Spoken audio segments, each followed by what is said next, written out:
Good afternoon, everyone. Welcome to the second webinar in the series within the project of Geneva Dialogue on Responsible Behaviour in Cyberspace. Those of you that were with us late October, they had a chance to have a bit of the overview of the project and the general understanding of what roles and responsibilities mean for us in cyberspace, or at least for the team that was working on the project.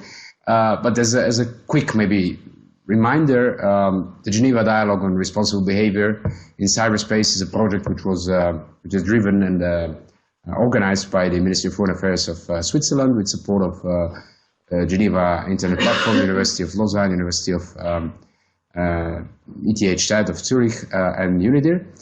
And it aims to analyze the roles and responsibilities of states, industry actors, and civil society, academic and tech communities in contributing to greater security and stability in cyberspace. So basically, cybersecurity, but with a focus on international peace and security. The project is a composition of a couple of phases. There was a bit of research and drafting and discussion work in a smaller team.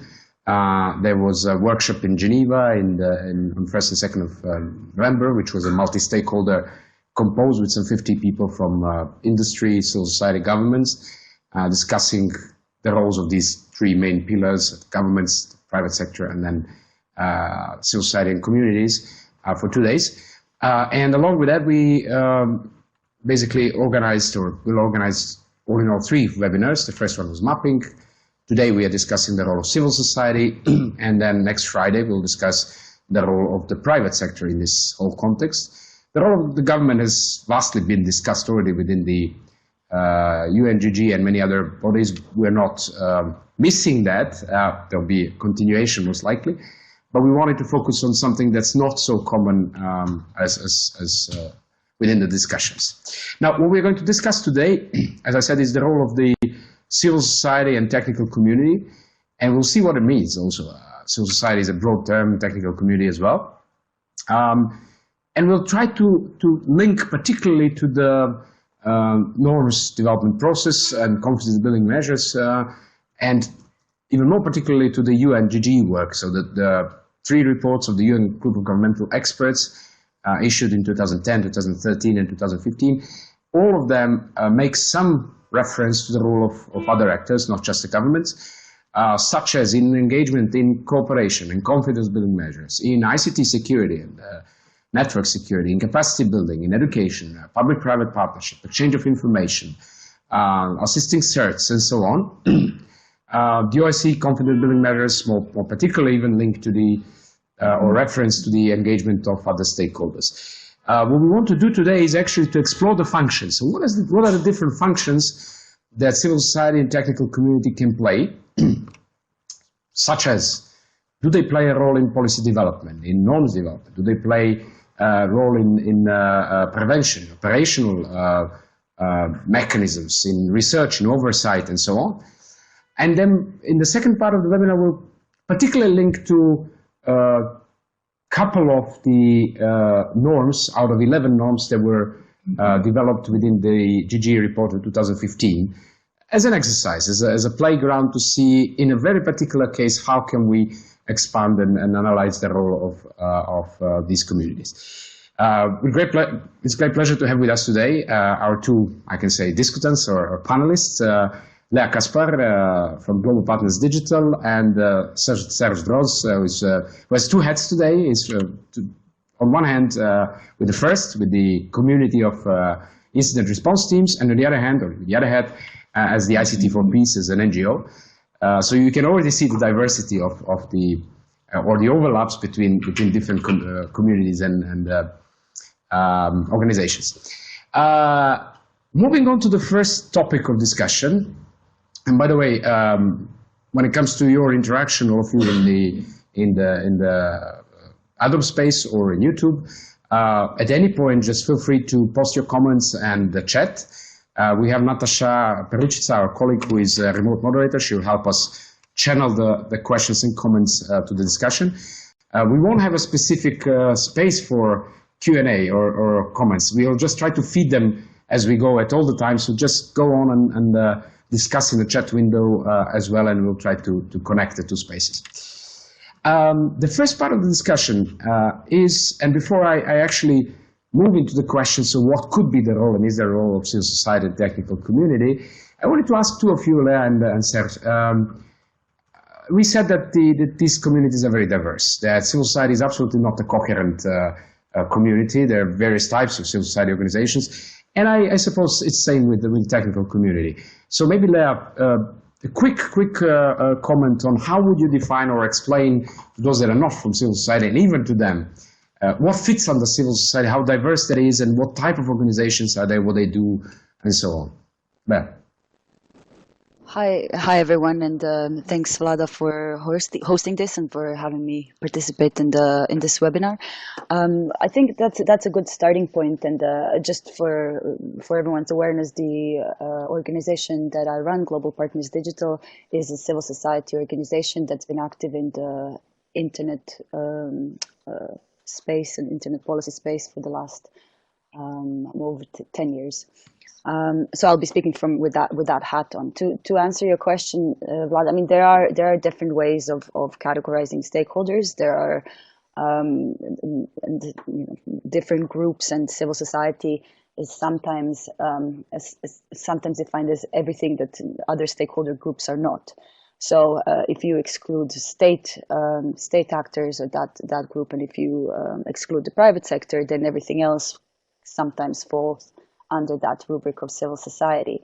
Now there are, then within that group, I think both then Serge and I would fall under the same group, which is not necessarily helpful if you're trying to think about what different roles they can play,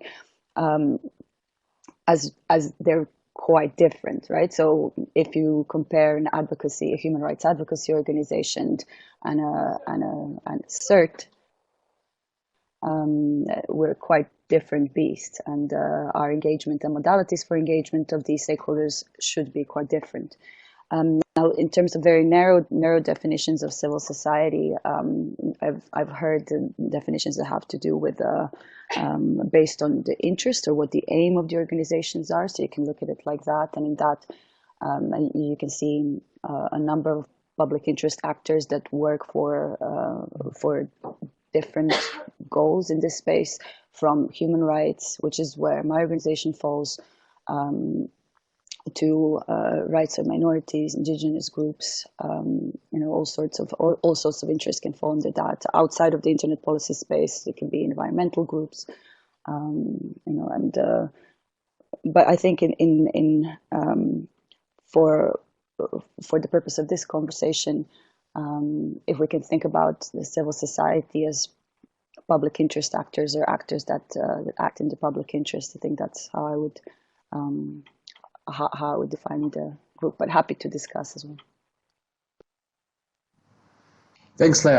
In context of the project, for instance, we had a dilemma how to structure this third pillar, because usually it would be in many places, it would be governments, and then industry, and then civil society. For instance, as you mentioned, technical community, and particularly the CERTs, and we'll get back to that with Serge, do not necessarily understand themselves as being part of a civil society. And then again, within the civil society, at least within the project, we also consider, as you mentioned, capacity building institutions, academia, research institutions as well, all of those that are not falling into the two other categories.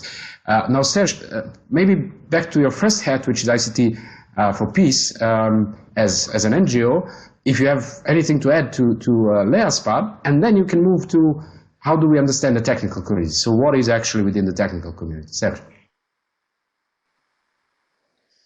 So thanks for having me here. And so as Vlad said, I'm having two hats today. One is ICT for Peace, which really is a very old Swiss organization that tries to foster peace using ICT. And I really think I would agree with Lea when it comes to civil society. And I think for most part, I'll probably try to take my role as a representative of the technical community. So what do I mean by this? That first is the Forum of Incident Response and Security Team. So we are a global organization that brings together the security teams of various different organizations. These, you are a member as a team, We have teams that are government teams, we have a lot of private industry teams, but we also have teams that are a member from civil society. Now, if you would ask our members if they feel they're civil society, they will probably say no, and which is a bit of a challenge because the technical community is a very close one, because I presume it's also one of the oldest communities in the internet. First has been existing for 30 years. The members have been around sometimes for even longer. And we are people that kind of try to make sure that the internet keeps on running. We are the ones that if we have a security incident or an attack, we try to mitigate this, we try to bring things back to normal. And our understanding really is that we are the neutral guys. We don't really care about content as long as it's legal. We care about making sure the thing runs. And obviously, this is today not adequate anymore. That was okay 20 years ago when really there were a few academic, mostly users, and a lot of techies. But today the internet is far more than just kind of a playground for technologically minded nerds. So we have to find a new role, and at the same time we find that policymakers have to understand that there is something like a technical community that really makes the internet running. And so that opens a lot of interesting questions. But at the end of the day, I would agree with Leah that in my role as a security engineer, I'm not part of civil society. I represent an organization that has a stake in the internet, but I'm not civil society. Vlada, could I add something? That's okay. So there's been a lot of discussions in the over the since I've been in the field, at least, about the diversity of civil society, and a lot of the times the states who are developing norms and policies often would ask us to develop like a coherent civil society position. There are benefits to that if you're coming just with one coherent message and one voice. It can be seen like easier to process in this kind of morass of all the different interests that are being represented. And we always kept saying that that's not necessarily helpful. The beauty of civil society is to an extent in its diversity, because it represents not just different interests but also different geographic or like regions. So in a lot of the times, even within our kind of smaller, narrower understanding of civil society as advocacy groups working in this field, you have a lot of diversity in opinions and a lot of ideologies that that are represented, and we often disagree on the direction that we should be taking. So, I agree, and also what civil society means and their interests really depends very much where you are from. If you're from a kind of a Western country with a well-developed economy, then civil society may mean something totally different as if you're coming from a rural place somewhere in an emerging nation. And we tend to forget this, that we have a lot of cultural difference also in the internet. And kind of the nice thing about the internet is that it really doesn't respect borders, but that's also what makes this discussion so challenging or interesting, depending on your point of view. Our role structures they're all based on clear groups, but the internet challenges that. I'm on the internet, I'm on the same level as a head of state. I mean, we can both tweet utter nonsense or we can try to tweet good stuff. There's no difference really. And that didn't used to be the case. And that's good, but it's also dangerous. Now, looking into the chat, there were also a couple of interesting contributions. One was mentioning the organized civil society as recognized by the international organizations, such as UN and Council of Europe, with consultative and participatory status, so adding to the pile.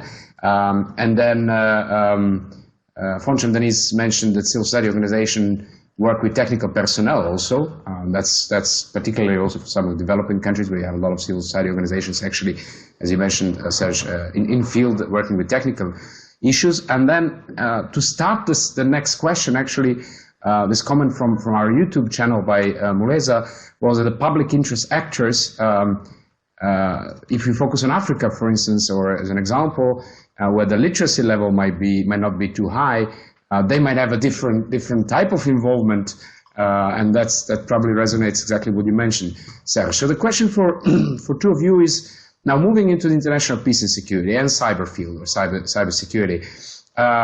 Security is traditionally rather closed community discussions. It's usually closed for governments and for security sectors. Now this is different, and it's obvious that there is a role for non-governments, for private sector, for civil society, technical community. Otherwise you wouldn't be here, and otherwise the norms wouldn't be mentioning that, and we wouldn't be discussing all of that.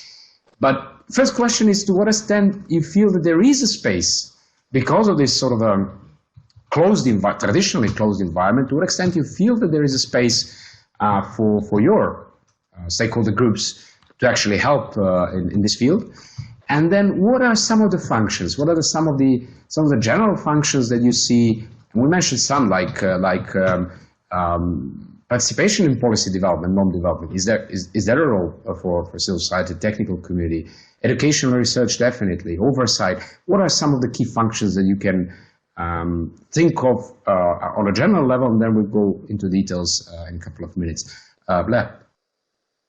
I think, just to be clear, if you're talking about, there's a difference between a normative role and an analytical way of looking at it, right? So if you're looking at it normatively, and I think that's your question here, is that right? Like, should civil society have a role? And then there's a separate question of, does it already have a role, and what does it look like, and so like if we just stick to the normative level of should it have, I don't really think it's kind of a moot point. Of course it should. If you look at traditional international peace and security unrelated to cyberspace or to the internet, it already has a role, both at the norms development or norm building level, as well as at the level of implementation and enforcement, operationalization of norms. And that's when I'm going to, as I talk through this, I'm going to look at those two elements and kind of breaking down into those two, let's say, umbrella terms, to look at the functions more specifically. And just to reiterate, I think that we are having a discussion of, you're right, it is a security environment, so there are often questions on the extent of the role that non-governmental stakeholders should have. There's obviously an argument that with cyberspace and internet-related policy, there's even a greater argument to have non-governmental stakeholders involved due to the nature of the environment. If we're thinking about, and Serge can talk about this, if we're thinking about the role of the technical community, it's almost impossible to imagine how you could think of securing the network, securing the system without the technical community being involved. And I mean, I know we're not talking about the private sector, but it's similar for that. They own, like, I don't know, the majority of the infrastructure. And how do we then implement any of this without their involvement? It's practically impossible. And I think it's easier to make that argument perhaps at the level of implementation and operationalization. I think what's interesting and where most of my work focuses on is at the level of norms development. So like if we're thinking about these norms currently being developed, do we have a role as non-governmental actors to be involved in shaping them, in shaping those norms? And I think this is where it gets a little bit tricky. And when you look at for those of you familiar with the WSIS framework and the Tunis agenda, where a lot of these conversations start and some of these definitions are embedded, there was this distinction between internet-related public policy and then technical questions, right? Which we can discuss whether that's a helpful distinction or not. The real kind of crux of the question is at the level of, for me, at the level of policy development, at the level of public policy, because that's seen to be the purview of governments principally.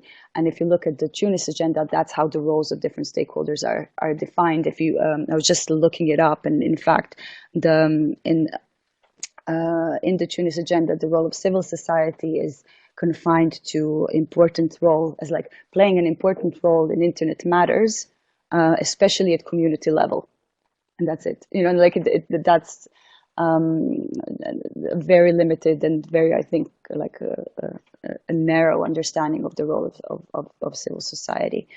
Now, I mean, I could talk a lot more about that. So, by making basic a message on the normative element is that absolutely civil society should have a role. This has already been reinforced in a number of international commitments, including in the 2015 report of the UNGGE. To an extent, I think there's a caveat that says appropriate role, which we can discuss what it is. But I think just the question of whether or not is pretty clear. So that it definitely should. When it comes to, I don't know whether you want me to stop there and then go into functions, because I can talk about functions, but it might be more interesting to stick at this level. Stop here. Well, let's definitely we want to get back into functions, because the idea is to try to map in practice what does that mean. But maybe first to get back to Serge on reflections on let's say this normative outlook. I guess you would agree most when it comes to the technical community role, and Leah already covered a bit of that. But if you want to add anything on that normative part, and then we can get back to functions the next. So I think, I mean, the technical community is pretty good at norms. We don't call it like this, we call it standards and stuff like that. But the internet runs because we have norms, because we all talk the same protocols, we all try to have the same understanding of what a security issue is. And what's kind of new to this community, and we're losing our innocence here, is that suddenly we're dealing with non-technical norms, with behavioral norms. And if you look at, I mean, I can see why 2005 or 4, when the MISIS process started, the role was kind of limited, but the internet has really changed a lot. We now have social media, we have all of these things, and they play threats. And if you look at the GGE norms, that's not really very well reflected in it, but you already see a couple of issues, probably not with respect to social media and fake news, but with respect to, for example, vulnerabilities. There's this one norm that says states should actually be responsible in disclosing vulnerabilities. For the tech community, this is very, very important, because a vulnerability means there is a potential that the internet, the systems we work with, get unstable. And so most of the members from FIRST will probably argue vulnerabilities have to be disclosed, but that's not what states want. Totally not. Most of the states want to keep those things for themselves because it creates an advantage for them. They can use this to hack back or to do espionage and whatnot, even though officially, of course, no one does that. But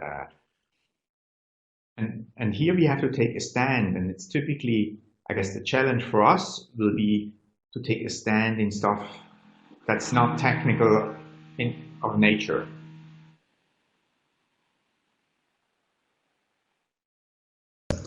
So let me just check the building.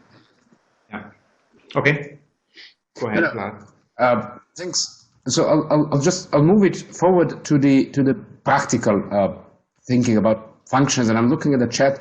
There are a couple of interesting questions which I'm feeding to you, and then you don't have to reflect them directly, but you'll definitely use them. One of them was from Christian, mentioning about the roles, and Leah, what you said, and the normative, as you said, the appropriate role of civil society. So Christian said, so should we scrap the Tunis agenda, considering how, versus World Summit Information Society, Tunis agenda, considering how limiting is it for the civil society engagement? And then the second one is, I'll get back to that when it comes to standards and technical community in a minute. So Leah, when you think about the practical functions for the civil society, one would definitely be involvement in the norms development. To what extent is that possible? And what would be other functions that you can see generally in this context of international peace and security? Mm-hmm. Thanks. So at the level of developing norms, I think this is incredibly important, right? We are at a point where we are defining what the future kind of this space will look like, and there is no other conversation that is more important to have a broad social contract that relevant stakeholders are involved in and shape it together. I mean that's just first just to say from the outset. When it comes, but that's a function in itself, like developing the social contract together with other stakeholders at all levels, and that means nationally, regionally, and globally, right? So I think when we talk about the UNGGE, we're talking about a particular process that is taking place at the global level, which at the moment is not global because it doesn't involve all states and let alone other stakeholders. But that's just the policy development role, I think, is something that we can talk about quite extensively, and I'm happy to go further into that in terms of kind of modalities for civil society engagement, or even broadly for the involvement of all non-governmental stakeholders. Essentially, what we're discussing here is the operationalization of the multi-stakeholder model, if we're thinking about the kind of internet governance terminology. But I think besides that, and when we I think I mentioned this before, when you're thinking about the level of operationalization or implementation of these norms, say once these norms are developed, there are a number of functions that non-governmental stakeholders will have to play. And I've seen different ways of categorizing this, like the one that Vlada, you used as part of the project, I think was quite neat, and I found it useful, which included, but please correct me if I misremember, but it included awareness raising, it included capacity building, it included research and education, and as well as accountability, right? So holding governments to account to their commitments. And all of those functions you can then think about further in kind of how to operationalize them. We haven't really got to that point, but I think in terms of conceptualizing the functions, you could use those 5 or 6 categories that I use. I saw another a publication that I quite like, which was published by ICT for Peace many years ago now, which was on the role of civil society in cybersecurity. It uses 3 categories for functions. One is the effective engagement, which is that level that I mentioned that pertains to norm development. So effective engagement in developing the policies. And the other 2 that they mentioned are, I think it was transparency and accountability, so consistent with what you have in the Geneva Dialogue series. And the third category was deepening knowledge, so kind of like awareness raising and research and education. I think that kind of falls. So there are different ways of categorizing it. I think either of those could work, but it's important not to forget the role in the development of policies and the development of norms, even at that global level, because that's, I think, where we're not performing quite well, and there's a lot of work to be done. And thanks for emphasizing the one which is related to developing the norms, the policies, if you wish, whether on global level or a national level, because we usually think about civil society's roles, as you mentioned, human rights, oversight, and so on. But there is much more than that in practice. Now, Serge, moving to the technical community, there are a couple of comments which again I'm going to read, and then you can see if you want to build up on that in your response on the functions that you see the technical community could or must perform.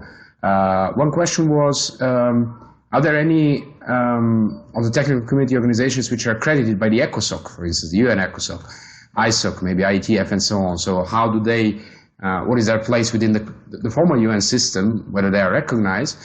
The other one was that they're so that's basically about the type of technical community members. The other one is that they are technical community organizations which are organized together to basically push the public interest issues such as human rights, awareness, and so on.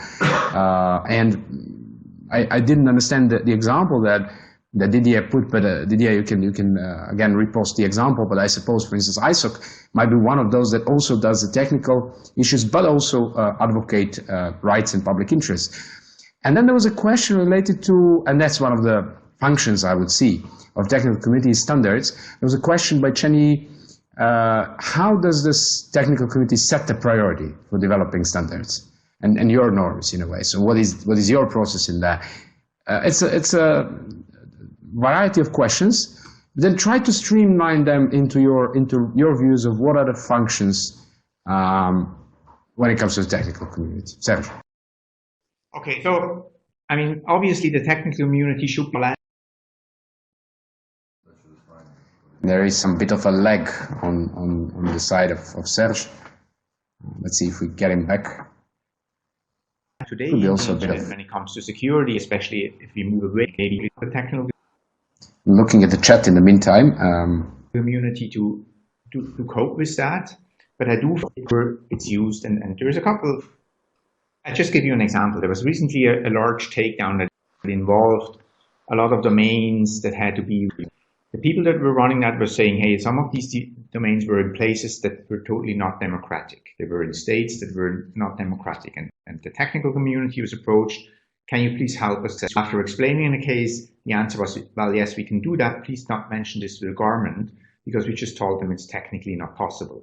And so why do I bring this example? Because suddenly that is not of technical natures, and it has non-technical consequences, and civil society as they are represented in this talk, and the technical community that I present here is quite visible. So I think it's a societal decision on how we want to use this. A little bit how questions that the technical comments and more with technical solutions and technical arguments. You cannot. It's not a technical argument if it's okay to have fake Twitter technology.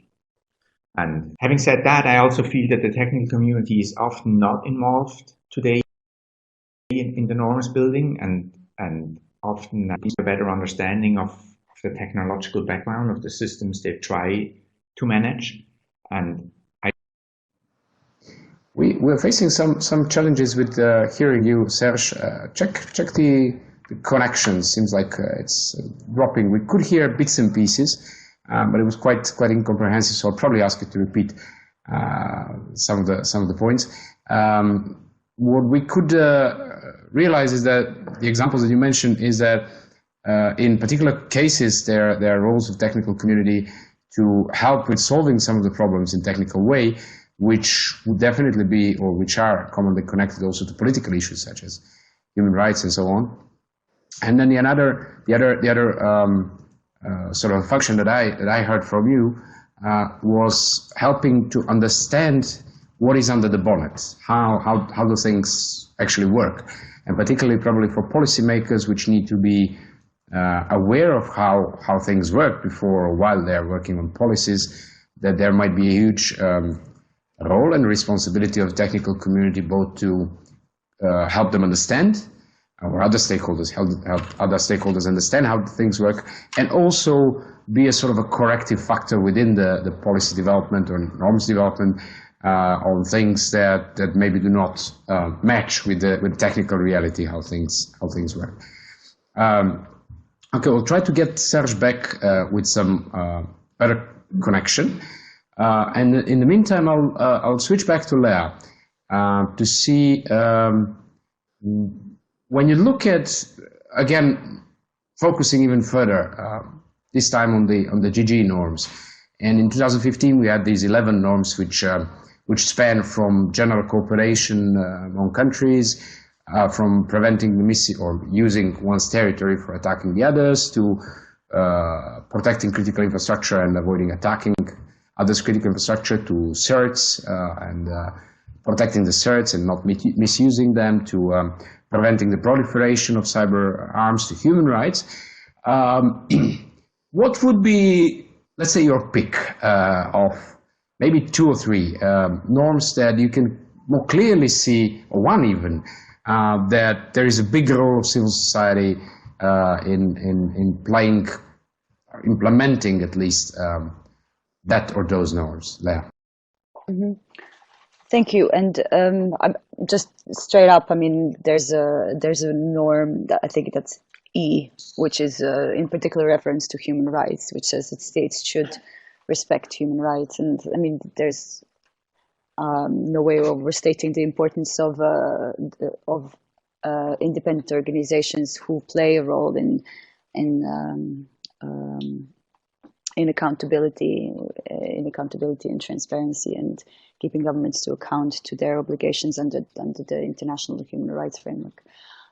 So that's a clear one. And if you go through the functions, and this is, I think, how we should be thinking about this, is like a little grid that has on one hand the norms, and then kind of an overlay over that is the different functions that it can play, and then you kind of go through and kind of match. And if you go through the functions that I've talked through earlier, which is like education and awareness raising and research, and there's like in all of those, civil society can have a useful role, but that's not the only norm. When it comes to implementation, that the civil society plays a role. You said to pick a couple. I know there's a nice little bundle of critical infrastructure norms that we could discuss. And again, at both levels, right? The developing the norm and what the role is there, and then the role in implementation. And then under implementation, we can talk about all those different functions that civil society plays. Does that answer your question? There was an interesting discussion in Geneva during the conference that we had on. Of course, it was on critical infrastructure. We'll wait for Serge for a while to see if we can focus on the critical infrastructure, because that's an interesting one. Serge, I think, is back. But there was an interesting discussion in Geneva on, for instance, on the norm which is related to, I think it's the second one, which is related to attribution in a way, or using sufficient level of information and a general context when it comes to the attribution, or sort of even name, blame, shame approach between the governments, and to what extent the civil society can help. And there probably it could be more focus on research and academic institutions, maybe, when it comes to attribution. You don't have to reflect on that, Leah, but I'm just raising that even in these fields which might not necessarily look like it is a clear field for civil society, because of the diversity of civil society, actually there might be a lot of roles to be played. I suppose the same is when it comes to technical community. Serge, back to you. I hope the connection will be better now. We did get the bits and pieces of the functions that you mentioned, and I tried to summarize some of them. But you can, if you want, you can repeat some of them or some of the main functions, and then if you wish, you can also quickly focus on or try to pick one or two norms from the GG report 2015 that you would say that, yes, that's the role where technical community most clearly have a role to play, and that role could be this and that. Serge. So, I mean, obviously, the role that where I see myself immediately is the last norm about not attacking other nations' national CSIRT. I would actually go as far as saying, actually, you should not only not attack another nation's national CSIRT, you should not attack any CSIRT. This is kind of like, in a war, you don't attack an ambulance, regardless of if it's from the government or if it's from a private hospital or whatnot. So, and clearly there, I feel the norms need to take the security people into account and give them protect them so that they can actually do their work, and maintaining the internet as an infrastructure. You mentioned the word critical infrastructure. I mean, today, I guess everyone would agree that the internet is a critical infrastructure and it has to run. And it's not just not being able to download the news anymore if the internet is working. There's a lot of stuff that sits behind it, like power, communication. Everything goes down if the internet goes down. It's today, in most Western countries at least, power supply is not working if there's not proper communication. So that has to be reflected in norms. And I really think that this is also where the technical community comes in and has to point out, hey, look, we've built this infrastructure that now is so critical. There's certain things that you could do in the past that probably are not okay anymore. And for me, that's a very important part. And again, all this communication stuff reflects on the technical community, so we probably see each other in most of these things, but the last norm is certainly the ones that I feel is the most important for me. There was a Alea, go on.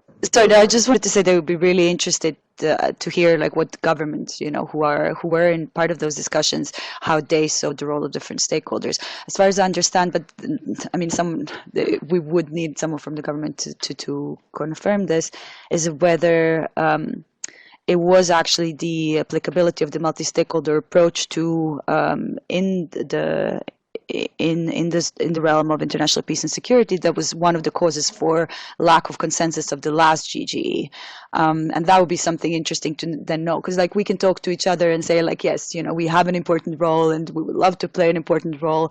However, at the moment it looks like, I mean, and the new dual track under the first committee of the General Assembly, at the moment it's still not clear whether non-governmental stakeholders will be involved in that at all. And I think if we are to move forward with operationalizing some of these commitments, it would be good to have someone from that side as well to help us understand how we can shape that discussion. Yeah, definitely. There was an initial idea to have also today with us someone from the governments. It was a short notice, so we didn't manage at this moment. But most likely next Friday when we discuss private sector, we'll have someone from the governments as well, so we can raise that question again. And then within the context of this project particularly, where we basically have the mix of governments and private sector and civil society, technical community, this is one of the questions that we will push forward. And there was quite a good understanding at the Geneva event that when we touched upon certain norms, it was clear also for the governments that in practice they can move, or we can move if we don't have the involvement of other stakeholders. So I think this sort of understanding is increasing. We might need some more time, but probably the venues like Geneva Dialogue can help bridging this gap. And there was an interesting workshop last year at the Internet Governance Forum, which was actually about the role of the CERT. I think, Serge, I'm not sure if you were there as well, a role of the CERT from the perspective, or seen from the perspective of the government, which are basically building the norms, saying what the role of the CERT is, and the CERT community, which had a little bit different view. And it was very interesting, inspiring session where I got the impression that both sides learned a lot about the other side, and that they have a different yet converging possibly perspective. Serge, you wanted to add something? Yeah, so one thing I really wanted to add is and this is really more for a plea why I think civil society should be involved, is, I mean, in traditional norms, we talk about responsible state behaviors, where states really are among themselves. They consider themselves states, but today in the internet, we have situations where states actually go on individual members of society, of citizens, even if they live in a different country. I mean, it's just this example that Citizen Lab published of Saudi Arabia attacking a resident of Canada. That changes the scales. It's not suddenly state versus state, so it's not state A hacked state B to steal some secrets. It's state A hacked a resident of state B that state B might not even care about for whatever purpose. And I think, again, the internet has changed something. It has changed the balance. It made us more equal in some sense. And that's why I think all of civil society needs to be at the table. There's just no way around that. And the norms really don't reflect that at the moment. The GGE norms are very high level, and it's going to be a challenge to break them down so that they actually have an implication for civil society. I think it's even harder than for the tech community. I think Serge brings up. I think this is a really important point. I think there's this inherent tension that I don't know if we're aware of in discussions about international peace and security, and the kind of principles that underpin the discussion. On the one hand, it's the idea of the sovereignty of a nation state as it's defined by the current international system and in the Westphalian model. And on the other hand, you have principles that have underpinned internet governance for years, which we kind of in the IG community consider as given, which is the principles of multi-stakeholders and principles of open, interoperability, of openness. That is not the case in the international system. You take this to a multilateral institution and you start talking about multi-stakeholderism, and then you'll just get blank stares. This is not something that, when you move into those spaces, is something that is natural. And I think, yes, I mean, I would argue that at the normative level, there is justification for greater involvement of non-governmental stakeholders in these discussions, just because of the nature of cyberspace. But that doesn't really solve the problem. And like the fact that a lot of states are, you could argue, hypocritical in like talking about multi-stakeholderism, and then at the same time, happily engaging in multilateral processes that have zero involvement of non-governmental stakeholders. Can I just note, I see in the chat that Christiane made a note that it's likely that the two processes being set up under the First Committee of the General Assembly are not going to be open to governmental stakeholders, but that there are governments who have close relationships with their stakeholders who could bring those discussions to the table. But there's an important distinction between having independent seat at the table for non-governmental stakeholders, or like, if you will, it's like a horizontal integration of non-governmental stakeholders in discussions, either through consultations or advisory bodies, or like even more direct and more consensus-based, like you have at ICANN or IETF or other bodies. That is very different from a vertical integration of stakeholders within delegations of nation states. And I think they're not the same. Ideally, you would have both, and that's kind of what our position and the work that we do at GPD. But I think that's an important distinction. It's not the same of whether you have a consultation process or whether or have an independent civil society organization at the table, or whether you're like integrated into a government delegation where you can't have an independent position outside of the position of that government. Thanks. There was also a comment from Fonchamp who said, isn't the multi-stakeholder approach the best way towards peaceful cyberspace, rather than considering the roles of individual stakeholders, which is actually, okay, we are discussing the role of civil society here, but it is just to have it more clearly what could be the roles and responsibilities and role of each of the stakeholders, but of course that needs to be put together. I usually say one of the good sides of cybersecurity, if it could be, is actually that this is a case where you can always present to states that they can't do anything on their own. There is no state that can protect themselves in cyberspace on their own. And when you go into nitty-gritty, when you go into details, into practical examples of exercise of cyber attack on country or critical infrastructure, they start realizing. Now, I do want us to spend the next maybe 10 minutes till the end of the webinar to focus on a practical aspect of the three norms that were within these 11, so there is a huge weight put on that, which is protection of critical infrastructure, or preventing attacking each other's critical infrastructure, protecting the critical infrastructure, and the dialogue when it comes to assisting each other. And it seems like, particularly for civil society level, we discussed at the beginning, it might not be so clear what the civil society and like technical community could do with the critical infrastructure, but I'm sure that within the next 10 minutes we are going to be quite clear that, and in Geneva already during the discussion we did come up to a couple of ideas. One was, if we break it again through these general functions, policy development, let's say, prevention, operational responses, education and research, oversight, cooperation and public-private partnership. Let's start with, let's say, policy development. Defining what critical infrastructure is something that is definitely not something that the governments can do anymore because of the complexity of critical infrastructure. The protection mechanisms, when it comes to standards and the way to protect, it's again somewhere in the hands of technical community and awareness in the hand of civil society and so on. So I'm just scratching the surface and passing the floor first to Serge. So if we focus on critical infrastructure, you can start with the technical community. What are the roles and responsibilities, and you properly mentioned that, of the technical community in implementing these three norms? So, I mean, obviously, if you're coming from a security and incident response background, that's what you do. We want to ensure that infrastructure is running, be this critical or non-critical. And I think that's what we do for bread and butter. And I think where I start having my doubts is when where I feel we need to get involved is when people start defining what critical infrastructure is, and again, there it ties back to civil society.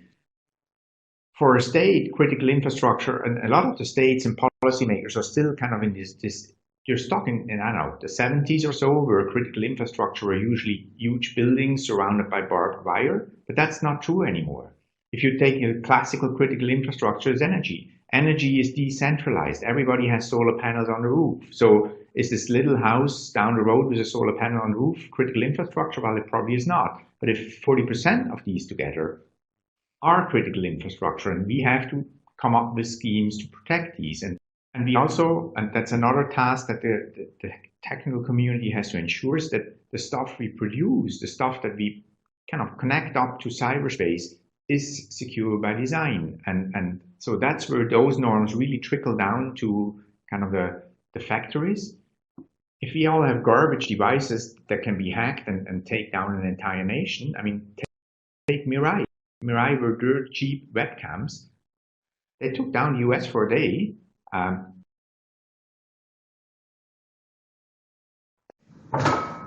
Mirai is taking him down as well. Serge, your connection. This was a sort of a censorship now when he started talking about Mirai. It was a good start. Let's see. Serge will probably come back in a minute. Now, looking at what Serge mentioned, that critical infrastructure today, as well as the weapons today, are actually not what it used to be in the past, where you either have a huge weaponry, which could be probably by some big groups or states, or you have critical infrastructure, which are huge facilities. Both of them are somehow dispersed through the society today. And as he mentioned, the critical infrastructure is in our hands, civilians in a way, but also the weapons, protecting our own computers and devices. That means protecting ourselves. But it also means preventing someone else from using them as weapons, because our devices are weapons. So in that sense, the role of the civil society, all of us as users, in even preventing the bigger attacks like critical infrastructure is probably a very important one. And then we are back to some awareness and capacity building and education. Any comments on that? Sure, which goes to like we're only as weak as our weakest link, right? So if the weakest link, oh sorry, I have some back problems. I just like, oh my god, it's the Mirai botnet. So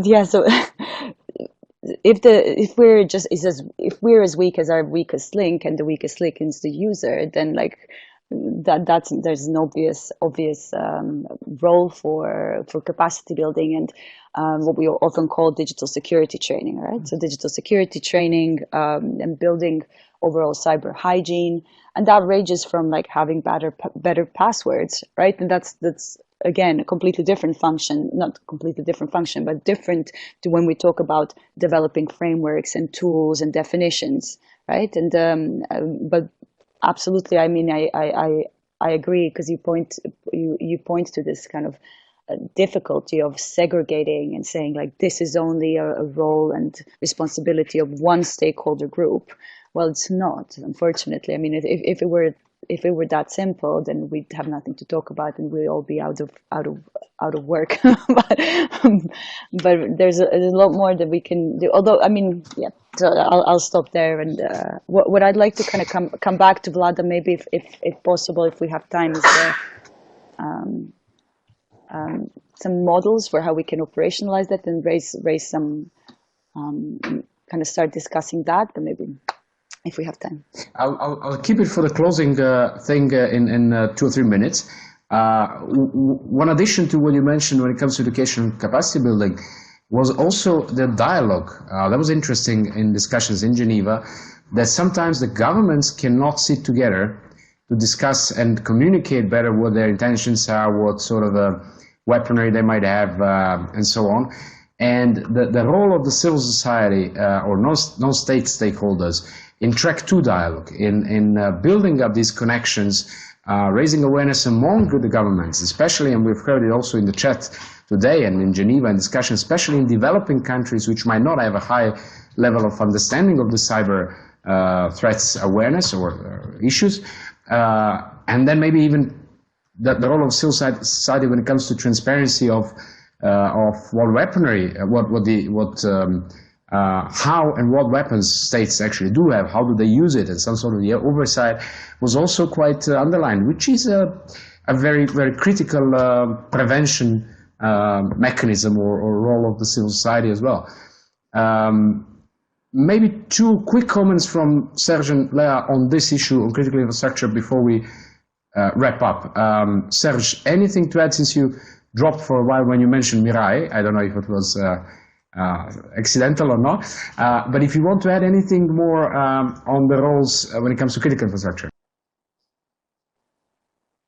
So all I'm saying is that I think what critical infrastructure is has to be redefined, because now a lot of the critical infrastructures in the hands of very few. And I do think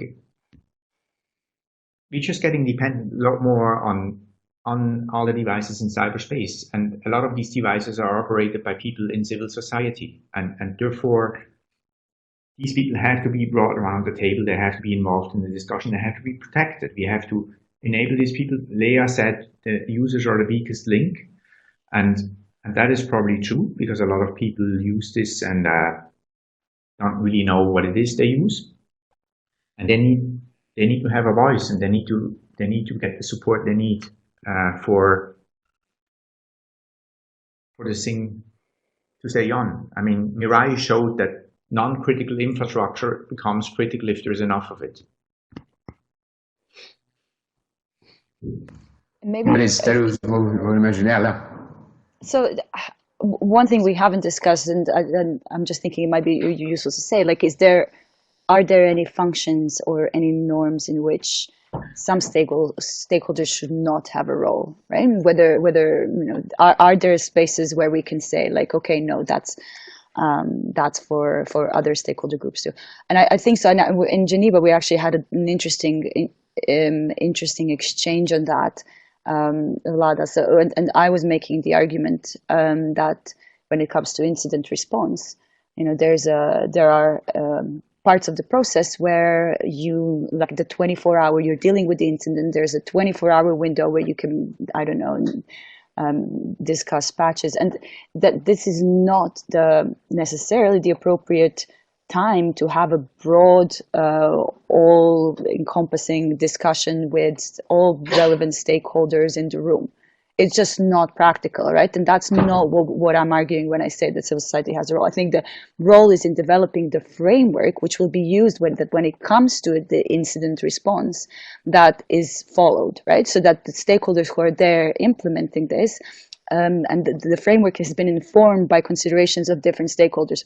That doesn't mean that we need to be in every conversation and present in every single cybersecurity activity or implementing every single part of the norm that we've been discussing today. I think that's just an important point to make. Even if you mentioned the incident response or in case of the critical infrastructure attack in a non-cyber environment, civil society usually does have a role to play in informing because of its huge network and outreach and quick reactions. Actually, in these disaster occasions, civil society has a big role to play. So it could play even a helpful role to certain governments in outreaching and warning people and so on. But that's a different thing. I got the impression that we actually are just warming up for a good discussion now. Unfortunately, an hour has passed very quickly. There's a couple of other questions in chat. We're not going to be able to touch them at the moment. We might do another discussion in this setting. As a wrap-up, quick wrap-up, maybe a tweet from both of you. And that's something, Leah, that you mentioned as what is the next step? How do we ensure the greater role? And basically, Didier poses a question which is making a good base for that. Who will be able to legitimize this role of civil society in a peaceful cyberspace and how? And maybe a tweet from both of you on how do we make it happen more clearly in the next steps. Leah. You always come to me first, Lada. That's just so unfair. I'm very bad at tweeting in general, so I don't know if I can come up with a tweet to answer. I think what were like at least 3 questions that you put together there. I think, I think that the project that you're working on is an excellent example of what next steps could look like. And this, we've been, I think, at least since the WISS, some would argue, in this process of going deeper into the roles and the responsibilities of different stakeholder groups and different actors in this space. I think the next step is looking at those functions and looking in greater detail in this very specific part of cybersecurity, right? Because like you can talk about the roles of all different stakeholders in another policy issue, and if we're talking about international peace and security, I think what you would like your approach is definitely a good way forward. Thanks, Serge. Any final thoughts on the next step? Yeah, I can just underline that. It is sort of a retweeting. So, thanks for that. I really don't have much to add to what Leah just said. I think it's exactly. Okay, as a quick info, for all of you that are here today. So the next step will be we'll have the next webinar and final in this series next Friday, probably the same time. I will let you know, where we are going to discuss the role of the private sector, and we expect to have by the end of the year or maybe early next year the full report from this from the project that we had this year, with hopefully some good recommendations and practices on the roles of all the stakeholders and how they fit together in a big multi-stakeholder mambo jumbo in a way, and protecting the cyberspace. And we do hope to have the follow-up of the initiative. We'll know that also probably early next year. And if that happens, we'll probably have even more of those and more open of those discussions, and we'll have more opportunities to follow up on these interesting questions. I thank you all for joining. Thank you, Leah. Thank you, Serge.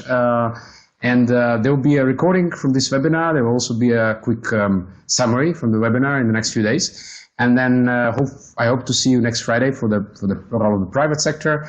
And we'll keep in touch definitely to continue this discussion. Thank you all for coming. Bye-bye. Thank you. Bye. Bye. Thank you.